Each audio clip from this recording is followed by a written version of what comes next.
Eu sou a Leca Rocha, atriz, e interpreto o seu caso virtual de relacionamento bizarro aqui. Lia, idade 28 anos, programadora. Talvez o começo da história seja um pouco atípico, porque assim, eu nunca tive nenhum problema real em relacionamentos, nada bizarro ou grotesco. O meu último relacionamento foi maravilhoso, eu só terminei porque ele foi para um país que eu não desejava ir jamais, que era o Japão. Não tinha como a gente ficar junto se eu não fosse para lá, então acabou tudo. Eu já era formada e eu tinha minha vida assim super confortável por causa da minha família. Se eu quisesse, eu não precisava trabalhar. Mas eu me senti uma inútil e queria correr atrás dos meus sonhos, então eu me formei e lógico que eu trabalhava, independente de eu poder ficar igual o Dondoca na minha casa, fazendo o que eu quisesse. Fora que me chamavam de conservadora, porque eu era daquela pessoa que eu tenho o meu trabalho, mas eu tinha um objetivo maior de ter família e bonitinho, sabe? Primeiro namorar, depois ganhar o anel de noivado, casar e ter filhos e de largar essa parte profissional para cuidar da minha família e dos meus filhos. Eu via minha mãe fazer isso, a minha avó, minha bisavó, e eu queria seguir esse caminho. Eu tinha pavor de academia e comecei a fazer por causa da tal da endometriose que eu descobri, que tinha que fazer exercícios e era uma condição que se não cuidasse, depois se aumentasse, além de ter que operar, podia me dar o problema de não ter filhos. Mas eu fui para um tratamento totalmente saudável, que dava super resultado. E olha, eu tava fazendo tudo isso sem namorar. Eu já tava pronta para quando o amor da vida chegasse. Só que a gente tinha muito pavor de academia. Eu não gostava daquele povo se fotografando, parecia mais balada. Eu era a antissocial do rolê. Só que um belo dia na academia, eu tava lá treinando de boa e comecei a escutar.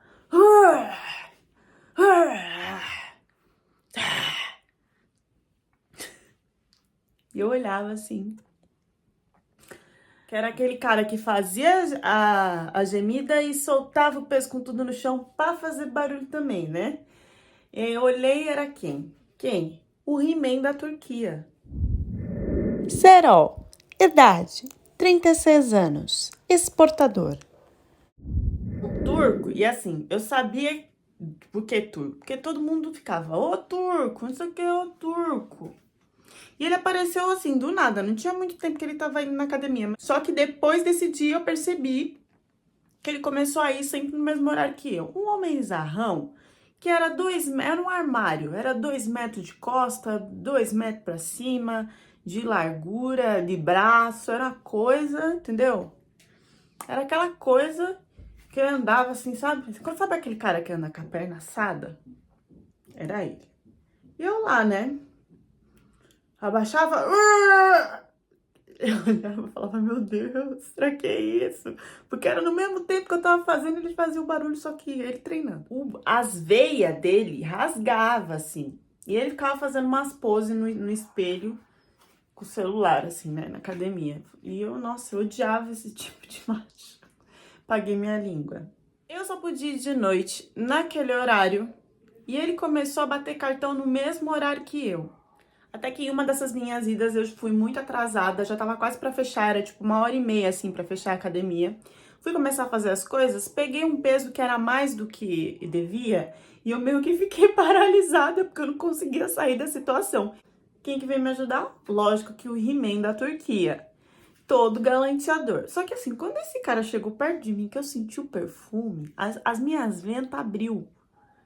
Porque era um cheiro que não era normal. Eu falei, ele, o perfume, né? É turco. É da Turquia.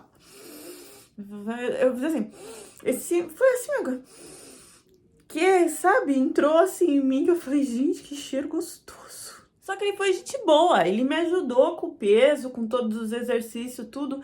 Aquela imagem de Narciso meio que desapareceu. Era uma coisa que, assim, sem conversar com ele eu achei. Mas conversando, não. Só que aí toda noite vinha pra me ajudar, né? Aí teve a noite do agachamento que eu falei. E agora esse homão atrás de mim fazendo agachamento. E quando ele vinha me ajudar, que eu pegava a barra, ele vinha atrás de mim, né, pra conseguir subir. O que que acontece? Mesmo ele não estando com os pesos dele lá, ele fazia só que comigo. Então eu ficava... E nesse... A gente sentiu o quê, né? O negócio atendo na bunda. Eu lá, né? Isso começou a aumentar pra... E nesse a coisa ia pra frente, eu ia pra frente também. Gente, eu tava gostando, entendeu? Não é uma coisa que ele tava fazendo forçado, não. Quanto mais ele ia, mais eu sentia que ali era o caminho da felicidade. E aí eu já comecei a me criticar, que eu falei, como assim? Esse tipo de macho que não tem nada a ver com você, garota, como assim? Até dos treinos, ele me chamar pra jantar. Quando ele me chamou pra jantar, ele já me pediu em namoro. E dali a gente já foi se divertir e a gente começou a namorar. A gente se via todo fim de semana, era uma coisa tal.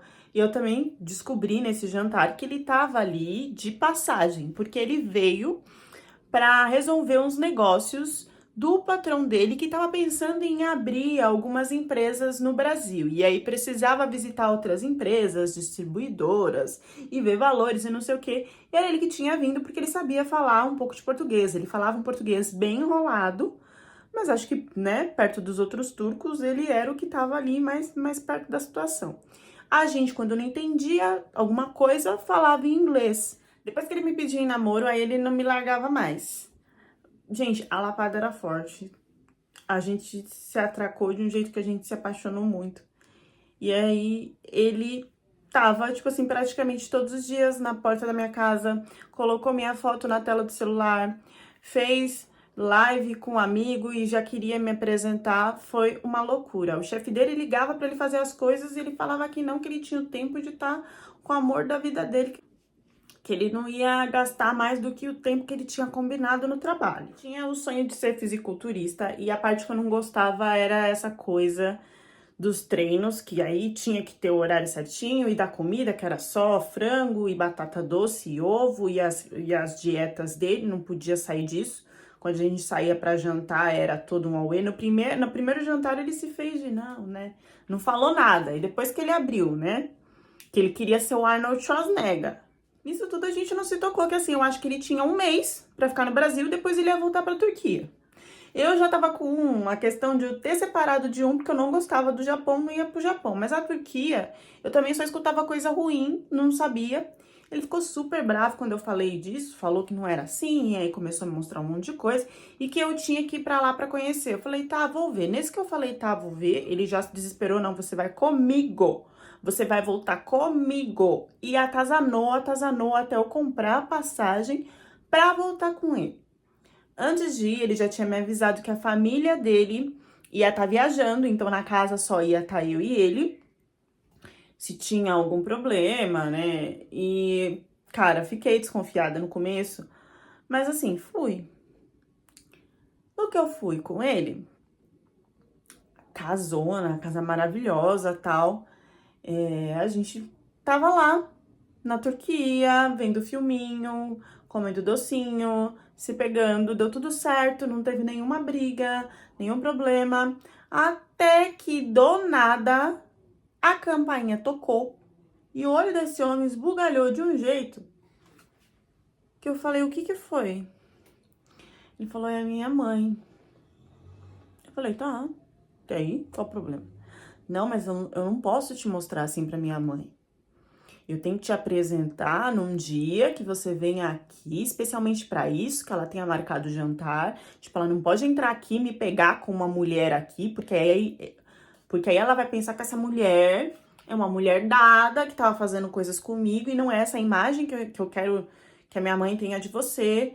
E agora o que que a gente faz, pelo amor de Deus? E começou a ir de um lado pro outro. E falando, já vou pra mãe dele. E ele falou, cara, vai pro meu quarto, eu vou trancar a porta do meu quarto, ela não vai entrar.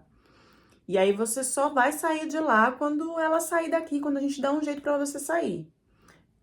Gente, vocês acreditam que eu fiz isso? Eu caí nessa. No quarto dele ainda fiquei atrás da porta, com medo da mãe pedir pra entrar, se ela pedisse. Ele ia abrir, ia ficar atrás da porta, ela não ia me encontrar. Eu fiquei nesse quarto horas, mais de 3 horas. Porque assim, a mulher tinha acabado de chegar com o pai, e aí que horas que eles iam sair pra quê? Eu não sei o que ele inventou lá de comida, sei lá o que foi que fez com que eles saíssem, pra que eu pudesse sair da casa dele. Ele me levou para um hotel, pagou tudo, me deixou lá. Só que no que ele me deixou lá, eu já vi que ele estava estranho. E isso foi piorando. Ele chegou em casa, não me mandou mensagem, não perguntou como é que eu tava, era uma coisa que ele fazia sempre. Acordei no outro dia, não tava ele falando de tomar café comigo, ou onde que a gente ia almoçar, ou o que ia fazer, ou se ia treinar. Ele não mandou nada. E quando eu mandava, ele tava demorando cada vez mais pra responder, até ficar um dia sem responder. Tipo, eu tinha ido viajar pra ficar com ele. Ali eu notei que tinha alguma coisa que eu não tava sabendo. Enfim, começou a dar desculpa de trabalho, de mãe doente, de estar cansado, de estar preocupado e que tinha que me falar, mas não me falava o que que era, mas que eu não precisava me preocupar, mas depois era grave, cada hora era uma desculpa e uma mentira diferente. Eu fui me enfesando, fui entendendo que ele estava perdendo o interesse por mim e numa viagem que eu tinha ido especialmente para ficar com ele. Conversando com as minhas amigas, é óbvio, né, que elas me influenciaram, mas também era o certo de, quando ele chegasse, eu estar de uma outra forma e colocar na mesa todas as coisas que tava rolando. Ele me largou na Turquia. Não tive nenhum problema de segurança nem nada, mas assim, cadê o cara que eu fui pra ficar com ele, pra conhecer, porque é casar, porque é noivar, porque não sei o quê? E eu vou falar, fiquei vários dias por mim no lugar. Curti e no penúltimo dia ele voltou pedindo desculpa. E, gente, eu não falei nada do que eu tinha que falar. Eu não me fiz nem um pouco de difícil, não me valorizei nem um pouco. Quando eu vi, eu estava me atracando com ele de novo, a gente ficando de novo, como se fosse um amor muito louco, muito intenso. Esse homem chorou copiosamente na hora de eu ir embora, só que quando eu cheguei no Brasil, esse homem desapareceu no sentido de não achar ele, não ter o contato, mas ele não falar mais comigo direito. Isso foi assim, aos poucos, né? No primeiro dia mandou bom dia, no segundo dia já não mandava mais nada, aí eu mandava, ele não respondia. Eu falei, cara, a gente tá namorando, eu acho que passou umas 2 semanas, eu mandei, a gente tá namorando ainda? Aconteceu alguma coisa que você quer me falar? Ah, depois eu te conto. Passou mais umas 2 semanas e adivinha, eu recebi uma ligação. Eu recebi uma ligação de uma mulher falando inglês, dizendo que era a noiva dele, com um nome turco, falando que eu tinha sido só uma marmita, né? Me chamando de macaca, porque eu vivia no Brasil, que eu vivia no meio da selva, e que como que algum dia eu imaginei que ele poderia me assumir e casar comigo. Que ele era um noivo dela e que eles iriam se casar e ela nunca mais queria ouvir tocar no meu nome ou alguma mensagem minha no celular dele. Eu não sei explicar pra vocês como é que eu fiquei. Como tudo caiu na minha cabeça de um jeito que eu não conseguia entender o que estava acontecendo. Mas, cara, eu tinha o apoio dos meus pais, eu tinha psicóloga, eu podia viajar a hora que eu quisesse, eu tinha dinheiro pra isso. Só que nada disso me supria do que tinha acontecido, do baque que tinha rolado. Essa mulher me mandou foto do noivado, mandou foto do casamento, mandou tudo. Vídeo, tudo. E ele mesmo nunca mais me respondeu ou falou nada comigo. E eu também não busquei mais saber o que estava acontecendo. A partir daí eu comecei a não querer mais falar com homem, olhar pra cara de homem. Eu focava no meu trabalho, nas minhas coisas, viajava. Isso eu acho que foi assim, 1 ano e meio ou 2 mais ou menos. Até que um fake no Instagram. Sim, minhas queridas, um fake. E quando eu digo um fake, é um 100% fake. Uma conta sem foto, com números e letras. Me deu oi. E eu comecei a conversar com a pessoa dessa conta, sem nem saber quem era. Eu sinto que assim, nada me curou. Eu tinha um vazio muito grande e de repente eu resolvi liberar de conversar com pessoas sei lá pra quê e por quê. Na verdade, o que eu só respondi essa conta porque se dizia um cara e ele me elogiava muito.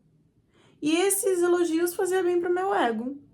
Nem precisava saber quem era, porque eu não ia querer me relacionar, eu não ia me acreditar, mas na hora que se elogiava nas coisas que eu postava e que mandava mais elogios no direct, eu achava de boa, então às vezes eu respondia. Era um admirador secreto, né? Então eu falava do meu olho, do meu cabelo, do meu sorriso, não sei o quê. Aquilo me alimentava o ego. Depois de mais ou menos um mês dessa palhaçada, me veio uma chamada de vídeo dessa conta.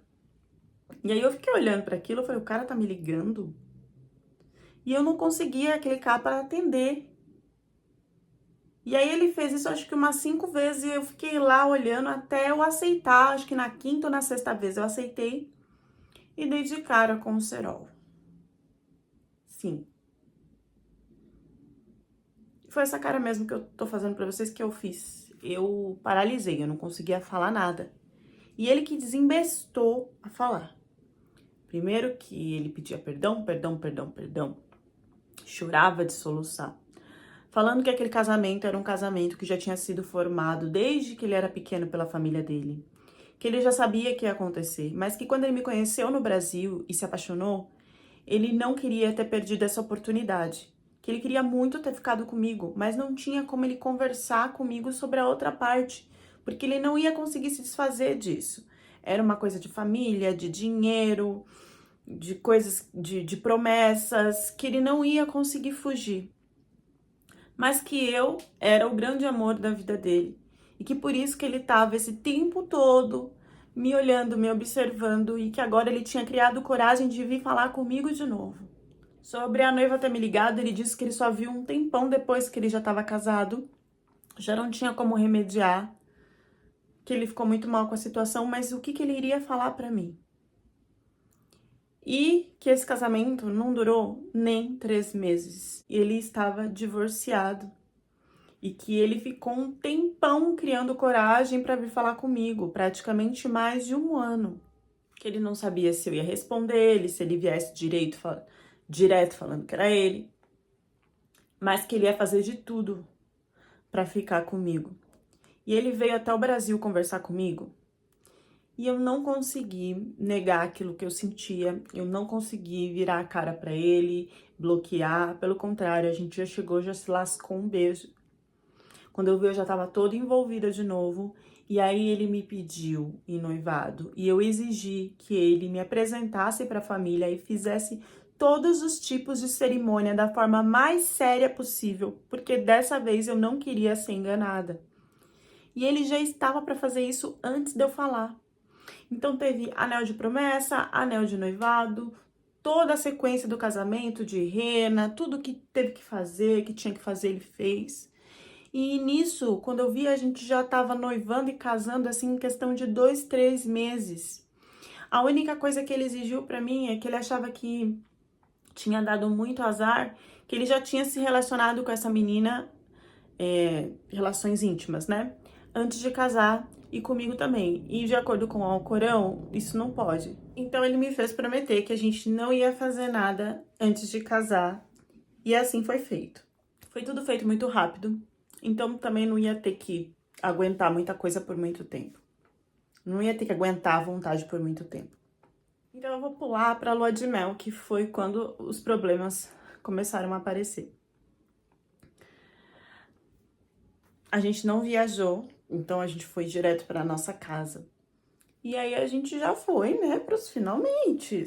Tava esperando lá 1 mês, sei lá quanto tempo sem. E, gente, esse homem, quando ele começou a me beijar, ele começou a suar, suar, suar. Eu não lembrava dele desse tipo, mas passaram-se aí 2 anos, né? E aí, eu chegava perto dele e tal, pra abraçar e tal, pra beijar, e eu não sentia nada. Eu não sentia volume nenhum, que era uma coisa que eu sempre senti de primeira, mesmo que ele não estivesse lá feliz. Não sentia. Ele disse que o nosso encontro era muito importante, que ele estava muito nervoso, que ele não estava acreditando e precisava dar uma respirada. Então, ele foi pro banheiro, pra cozinha, pra vários lugares. E voltou e já veio se atracando comigo de novo.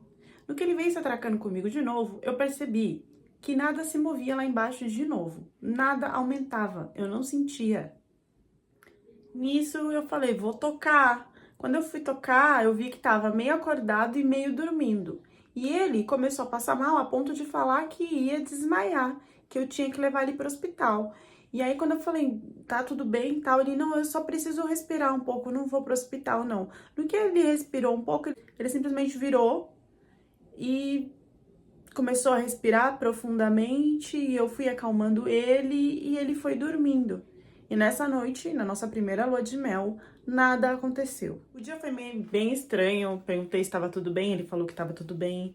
E à noite a gente foi tentar de novo. E quando a gente foi tentar de novo à noite, que eu percebi que eu não estava sentindo nada e que ele estava meio que querendo se distanciar, eu fui para tirar a calça, para tirar a cueca, para ver tudo. Gente,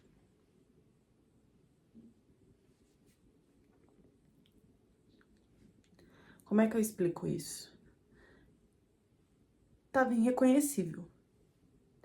Porque tava murcho e era só pele de, sabe, pele de frango? Nunca foi daquele jeito. Eu olhei e falei, o que que é isso? O que que tá acontecendo? E ele normal, tipo, rindo assim, um pouco sem graça. Não tá acontecendo nada, tá tudo bem. Não, o que que aconteceu que não era assim? Não, é que quando você via, já tava animado e ainda não tá animado, é só isso. Mas tá tudo certo. Não podia estar tudo certo. Porque ali eu fiz e refiz para que aquilo animasse e nada aconteceu. Eu, depois de muito tentar, deu uma erguida que eu fui pegar, murchou de novo. Eu falei, cara, vamos lá, me conta, porque não tá normal. Aí ele respirou fundo e falou que, como ele injetava muita coisa para crescer, ele tava com essa disfunção, mas que ele já tava no médico resolvendo. Só que comigo ficou um pouco pior, talvez porque ele tava nervoso e ansioso para estar comigo. Mas que ele já tava em tratamento e que ia ficar tudo bem. Aliás, ele disse que ele já estava bem, que aquilo devia ser só um nervoso. Eu sei que, gente, ele foi mudando, se transformando, e nos outros dias, quando a gente tentava, nada acontecia. E eu desesperada falando pra ir no médico, e ele falando que estava indo no médico, e que pro médico os resultados estavam positivos, e que então tinha alguma coisa errada comigo, e eu, não tem nada errado comigo. Isso começou a virar uma briga sem fim, e esse homem se transformou de um jeito que eu nunca tinha visto na minha vida. Primeiro ele começou a encrencar com qualquer sorriso, olhar ou distanciamento que eu desse dele na rua. Que os caras estavam me olhando, que eu estava me abrindo, que não sei o quê. Até um dia a gente brigar tanto que ele chegou em casa e falou, olha, você não vai mais no mercado comigo, você não vai mais na farmácia, você não vai mais sair. Porque você fica se atracando com esses homens. Pelo olhar, pelo que você pergunta, quando você tá com dúvida. Gente, eu nem sabia falar truco direito, eu falava só umas palavrinhas. E ele falou. Eu falei, não, ele tá surtando, até parece que vai me deixar em casa, que eu não vou poder sair mais pra nada. Só que, gente, no outro dia foi exatamente o que ele fez. Ele pediu pra eu escrever na lista o que ele queria, o que eu queria que ele comprasse no mercado, que ele iria. Eu falei, não, eu vou com você. Não, você não vai, você vai ficar aqui.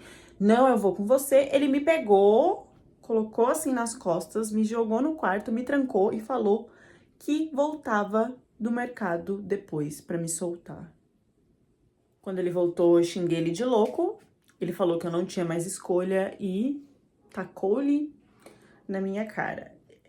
Nessa semana, eu tinha que visitar a mãe dele, tinha jantar, tinha aniversário, e ele foi sozinho, me deixou trancada.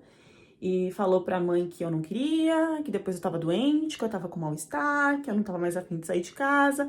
Foi dando essas desculpas, ou seja, até pra ir na família dele, ele não queria mais que eu fosse.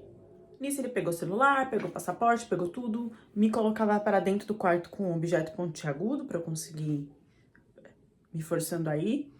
E falou que até ele resolver esse negócio que tava mole, né? Ele iria me manter desse jeito pra eu não olhar pra nenhum outro homem, pra não ter a oportunidade de trair ele com outro homem, já que ele não tava dando conta do recado. Depois de uma semana, assim, Ele voltou super sorridente, falando que esse tratamento tinha dado certo agora com o médico, que ele já tinha tentado lá e tinha sentido, não sei o que a gente podia tentar. E a gente foi tentar e mais uma vez, nada aconteceu. E aí, ele meio que ficou, parecia uma geleia, sabe? Aquilo. E ele veio com aquela geleia mole na minha cara. E assim foi que ele finalizou e jorrou lá o que ele tinha que jorrar. Aquilo foi frustrante, perturbador. Eu não queria passar por aquilo de novo. Eu fui ficando ansiosa, que eu não conseguia dormir. E quando eu vi, eu tava acordando toda noite, caminhando igual louca. E quando ele notou isso, ele achou que eu tava tentando fugir. Ou que eu estava, não sei como, que eu tinha marcado com algum homem de sair e encontrar à noite. Desesperado. Foi aí que ele teve a grande ideia de me amarrar na cama à noite, para que eu não saísse, para que eu não encontrasse com outro homem, não traísse ele. E nessa, ele fazia o que ele queria, com aquilo mole, né? Então, assim, ficava esfregando, quando eu via, tava lá. Tinha finalizado lá na minha coxa, sabe? Ai, olha, eu ficava naquela casa, do quarto da sala pro banheiro. Às vezes, ele me levava na família dele, mas era assim, eu tava com saudade da minha mãe, das coisas que eu fazia, dos meus estudos, de tudo. Eu não sei se eu gritava, eu não sabia mais o que fazer, eu tava perdida. Ele sempre me queria muito linda, ele mandava a mulher ir lá me arrumar, eu não saía pra salão de beleza. E aí, às vezes, eu fazia chamada de vídeo com a minha família, mandar mensagem, mas eu tinha saudade de eles estarem ali pra me salvar, entendeu? Era essa saudade que eu tinha, do contato.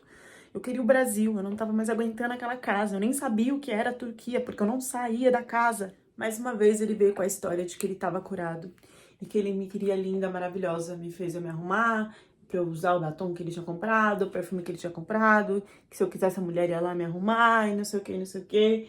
E eu caí nessa, acreditei, me arrumei, fiquei preparada e quando chegou a hora, de novo, nada subia. E aí ele se revoltou de um jeito que ele me pegou pelos braços e falou: "Você tá muito bonita, você tá mais bonita que eu." E aí pegou o papel no banheiro, começou a passar na minha boca, passar no meu rosto, tirar toda a minha maquiagem com aquele papel seco. Pegou meu perfume e falou que eu não ia usar mais perfume, quebrou tudo. Olha, ele tinha uns surtos até o momento que ele chamou a mulher, que ele disse que eu tava muito bonita com aquele cabelo. Cortou meu cabelo, sem eu falar que eu queria. Cortou as minhas unhas, que disse que eu poderia ir pra cima dele, pediu pra cortar. Tirou tudo de mim, maquiagem, roupa, tudo. Ele surtou falando que eu tava querendo me aparecer mais que ele. A única coisa que me sobrava era rezar. E eu não sei por quê, porque ele mudava de humor muito rápido. Um dia que ele chegou todo animado, que ele disse que ia ser à noite, que não sei o quê, porque ele só pensava nisso. Ele veio pra cima de mim e ele começou a passar mal. Passar mal da pressão, de sentir acelerado, de não conseguir, sabe? E aí ele me pediu socorro. E aí nessa hora, eu tinha que levar ele pro hospital, chamar o hospital, pegar a chave. Eu falei, tá, onde é que tá a chave? Eu vou te ajudar sim, eu vou te ajudar depois que você falar onde tá o meu passaporte, onde é que tá o meu celular. Aí eu vou chamar, senão eu não vou. Isso, gente, eu fiz com o coração na mão, porque ele realmente estava passando muito mal. Mas eu só chamei depois que ele deu as minhas coisas, porque eu sabia que ali era a hora que eu tinha pra fugir.